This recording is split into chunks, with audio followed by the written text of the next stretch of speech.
जय हिंद। आज का टॉपिक रहेगा हमारा शिक्षण कौशल से शैक्षिक मूल्यांकन।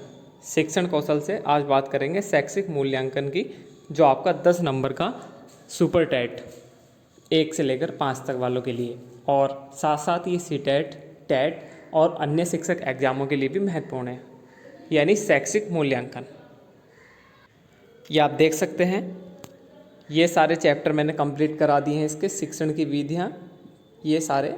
और आज का चैप्टर है हमारा नंबर 6 शैक्षिक मूल्यांकन और मापन। इसके बाद 2 चैप्टर रह जाएंगे, यहाँ से आपका 10 नंबर का आएगा कक्षा ए से लेकर 5 तक के सुपर टेट में। ठीक है, तो चलिए देर न करते हुए शुरू करते हैं। तो चलिए शुरू करते हैं।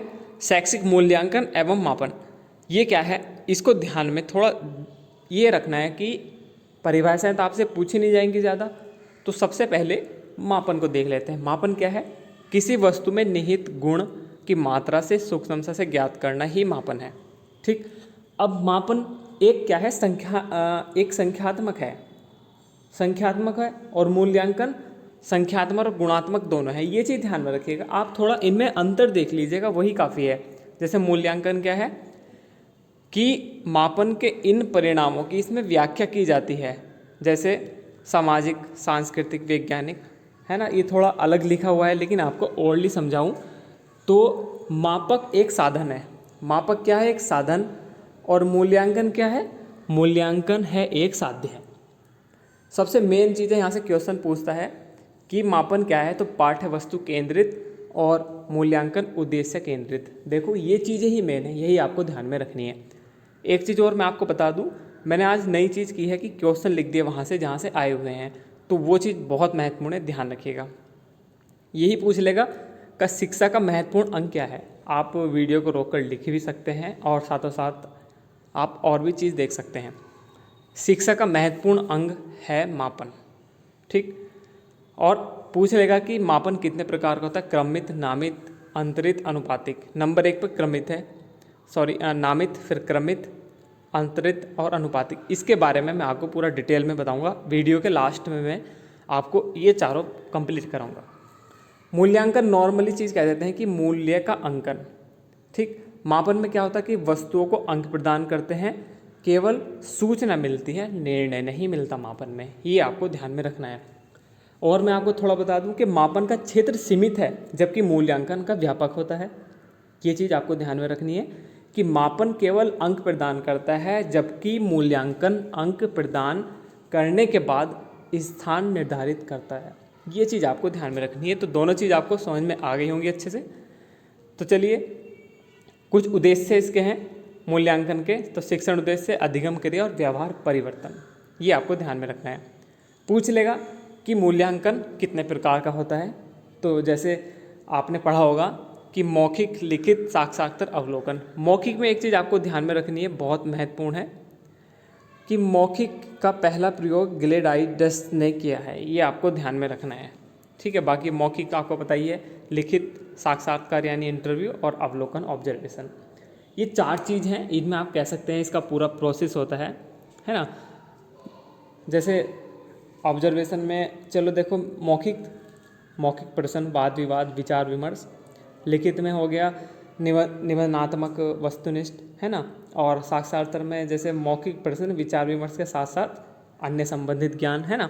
और अवलोकन में होता है जैसे कि एक व्यक्ति को देखकर उसकी समझ निकालने की सहज वृत्ति, जैसे विज्ञान, भूगोल, कृषि, इन चीज़ों का अवलोकन। ये चारों चीज़ आपकी कंप्लीट हो गई। अब इसमें पूछ लेता है कि मूल्यांकन का, ये देखो क्वेश्चन लिखा हुआ है, यहाँ से क्वेश्चन है कि मूल्यांकन का प्रथम चरण क्या है। तो उद्देश्य निर्धारण, और अंतिम चरण कहते हैं ना फीडबैक, है ना, इसे बोलते हैं पृष्ठ पोषण। ठीक है, अब एक मूल्यांकन के प्रकार तो बहुत ज़्यादा हैं, लेकिन मेन मैंने इसमें लिखे हैं, जैसे सतत और व्यापक मूल्यांकन। सतत क्या है? नियमित व निरंतर। सतत का अर्थ ही होता है कि नियमित व निरंतर। व्यापक मूल्यांकन निर्भर है किस पर? मूल्यांकन निर्भर किस पर है, पूछ लेता है, तो मापन पर। मूल्यांकन क्या है? शिक्षण उद्देश्यों का निर्धारण। मूल्यांकन एक सतत प्रक्रिया है, इसको सकारात्मक भी कहते हैं। तो ये चीज़ भी ध्यान में रखनी है। और बहुत मेन है और मोस्ट है कि मूल्यांकन एक कौन सी क्रिया है।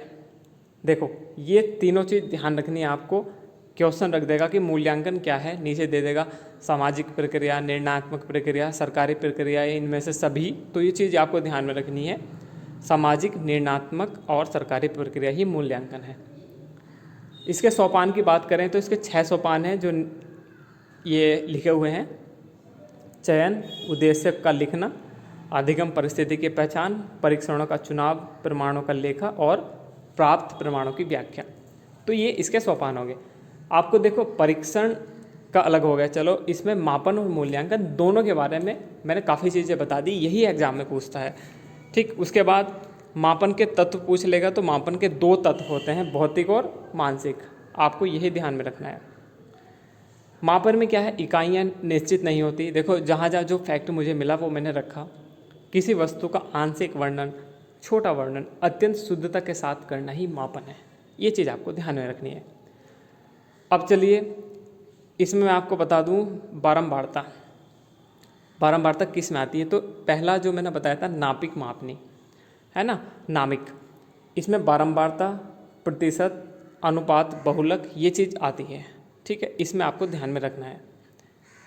और निम्न स्तर होता है नामिक मापनी का, और वस्तु तथा व्यक्तियों का वर्गीकृत भी नामिक मापनी में किया जाता है।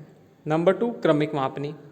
क्रमिक मापनी संख्याओं का या संख्याओं द्वारा व्यक्ति या वस्तु का क्रम। ठीक, न्यूनतम से उच्च या उच्च से निम्न, ये भी क्रमिक मापनी का होता है। इसमें माध्य का है ना, और कोटि अंतर, सहसंबंध, ये भी एक क्रमिक मापनी का ही, क्रमिक मापनी में ये चीज़ें सारी चीज़ें आती हैं। अंतराल मापनी, नामिक और क्रमिक दोनों आते हैं इसमें। समान अंतराल हो गया और समान एवं स्थिर हो गया, प्राकृतिक विज्ञानों भी इसका यूज करते हैं। तो ये चारों चीज़ें बहुत मेन है। नंबर 4 है, अभी तो यही चल रहा है अंतराल में। इसमें बुद्धि प्राप्तांक, ठीक, बुद्धि प्राप्तांक हो गया, अभिक्षमता प्राप्तांक, फ़ारेनहाइट और सेल्सियस। पूछ लेगा कि सेल्सियस थर्मामीटर कौन सी मापनी है, तो अंतराल मापनी है। ये ऐसे पूछता है एग्जाम में। आंकड़ों का विश्लेषण भी इसमें आता है, जिसमें आपके मानक आते हैं ना, ये माध्य मानक विचलन गणित में, टी परीक्षण, एक परीक्षण, तो ये सब इसका है। और सबसे लास्ट है अनुपात मापन। इसमें उच्च स्तर, वास्तविक शून्य बिंदु, भार, ऊंचाई व लंबाई। तो ये 4 प्रकार के हैं मापन। चारों के चारों आपको बहुत मेन है, क्रम से आपको मैंने ऊपर बता दिए थे। ये चारों के चारों बहुत मेन है। ये मूल्यांकन और मापन का पूरा चैप्टर यही है। इसके अलावा और कुछ ज़्यादा इसमें नहीं पूछता है। ये चीज़ आपको ध्यान में रखनी है। और भी कुछ इससे संबंधित अगर प्रश्न मिलेंगे तो मैं एक वीडियो लेकर आऊँगा, मिक्स, यानी सब चैप्टरों का निचोड़, है ना। तो ये टॉपिक है मूल्यांकन और मापन का, ये आपके लिए हर शिक्षक एग्जाम के लिए महत्वपूर्ण है। तो मिलते हैं गाइज किसी अगली वीडियो में। और हाँ गाइज, इसकी पूरी प्लेलिस्ट मैंने बना दी है। प्लेलिस्ट आपको हर एक की मिल जाएगी। प्लेलिस्ट में आप बाकी की और वीडियो भी देख सकते हैं, जो बाकी छुटी हुई हैं आपकी वीडियो, इससे पहली और बाद की, ये मैं पूरा कंप्लीट कराऊंगा। तो मिलते हैं, थैंक यू सो मच।